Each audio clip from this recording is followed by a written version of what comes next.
जय Shri Radhe Krishna. Gaudy true channel में आप सभी का स्वागत है। आज यानी 11 मई 2024 को वैशाख माह शुक्ल पक्ष की विनायक चतुर्थी का व्रत है।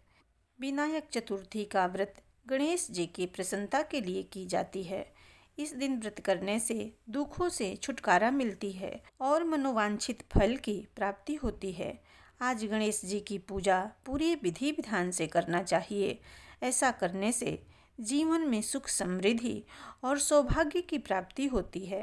वैशाख माह के विनायक चौथ व्रत की कथा को अवश्य सुनना चाहिए, तभी व्रत सफल माना जाता है। तो आइए सुनते हैं विनायक चतुर्थी व्रत की कथा को।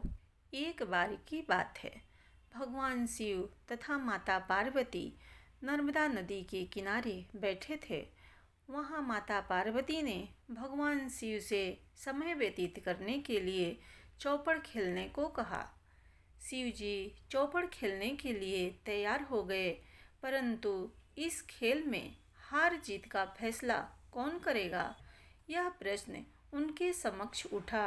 तो भगवान शिव ने कुछ तिनके एकत्रित करके उसका एक पुतला बनाकर उसकी प्राण प्रतिष्ठा कर दी और पुतले से कहा, बेटा, हम चौपड़ खेलना चाहते हैं, परंतु हमारी हार जीत का फैसला करने वाला कोई नहीं है, इसलिए तुम बताना कि हम दोनों में से कौन हारा और कौन जीता।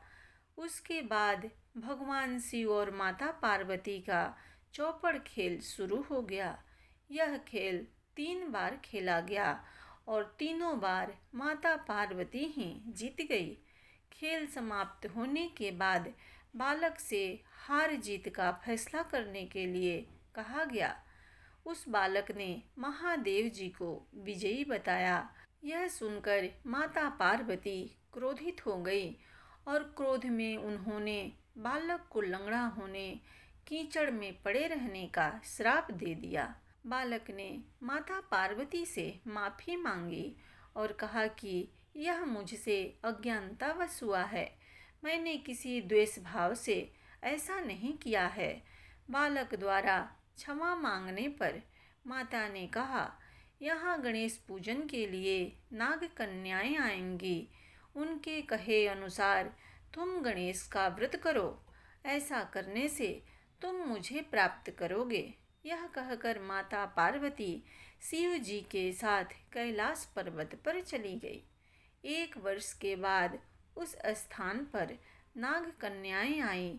तब नाग कन्याओं से श्री गणेश की व्रत की विधि मालूम करके उस बालक ने 21 दिन तक लगातार गणेश जी का व्रत किया। उसकी श्रद्धा से गणेश जी बहुत प्रसन्न हुए। उन्होंने बालक को मनोवांछित फल मांगने के लिए कहा। उस पर बालक ने कहा, हे विनायक, मुझ में इतनी शक्ति दीजिए कि मैं अपने पैरों से चलकर अपने माता पिता के साथ कैलाश पर्वत पर पहुंच सकूं और वे यह देखकर बहुत प्रसन्न हों। तब बालक को वरदान देकर श्री गणेश जी अंतर ध्यान हो गए।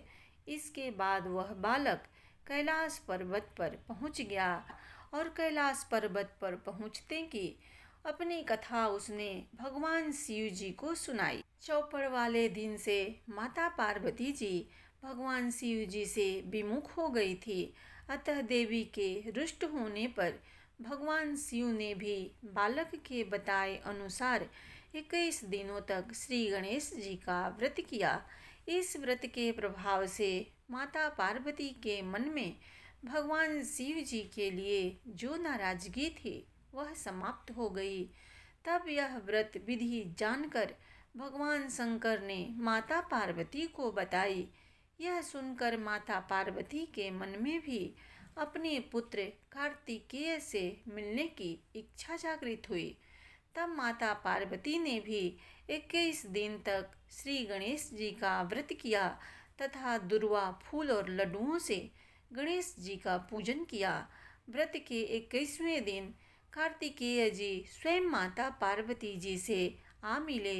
उस दिन से श्री गणेश चतुर्थी का यह व्रत समस्त मनोकामनाओं की पूर्ति करने वाला व्रत माना जाता है।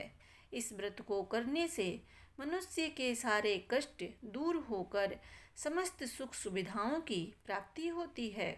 दूसरी पौराणिक कथा के अनुसार राजा हरिश्चंद्र के राज्य में एक कुम्हार रहता था, जो कि अपने परिवार का पेट पालने के लिए मिट्टी के बर्तन बनाया करता था। लेकिन कुछ समय से किसी कारणवश उसके बर्तन सही से आग में पक नहीं रहे थे और इसकी वजह से बर्तन कच्चे रह जाते थे। अब मिट्टी के बर्तन कच्चे होने के कारण से उसकी आमदनी कम होने लगी, उसके खरीदार कम मिलते थे। कुम्हार अपनी इस समस्या के समाधान के लिए एक पुजारी के पास गया। पुजारी ने कुम्हार को उपाय बताते हुए कहा कि जब भी तुम मिट्टी के बर्तन बनाओ तो बर्तनों के साथ आवा में एक छोटे बालक को डाल देना। पुजारी की सलाह पर कुम्हार ने अपने मिट्टी के बर्तनों को पकाने के लिए आवा में रखा और उसके साथ एक बालक को भी रख दिया। संयोग से उस दिन विनायक चतुर्थी का व्रत था। बालक की माँ काफ़ी देर से बालक की तलाश कर रही थी। बालक को तलाश कर रही थी और जब उसे अपना बालक नहीं मिला तो वह परेशान हो गई। उसने भगवान गणेश से अपने बच्चे की कुशलता के लिए प्रार्थना की। उधर कुम्हार ने जब अगले दिन सुबह अपने मिट्टी के बर्तनों को देखा कि सभी बर्तन अच्छे से पक गए हैं, साथ में आवा में रखा बच्चा भी सही सलामत था और उसे कुछ भी नहीं हुआ था। यह देखकर कुम्हार अचंभित रह गया और डर गया, जिसके बाद वह राजा के दरबार में गया। वहां जाकर उसने सारी बात राजा को बताई। फिर राजा ने उस बालक और उसकी माता को दरबार में बुलाया। तब उस महिला ने बताया कि उसने विनायक चतुर्थी का व्रत रखा था और उसकी महिमा से बच्चा सकुशल है। प्रेम से बोलिए गणेश जी महाराज की जय।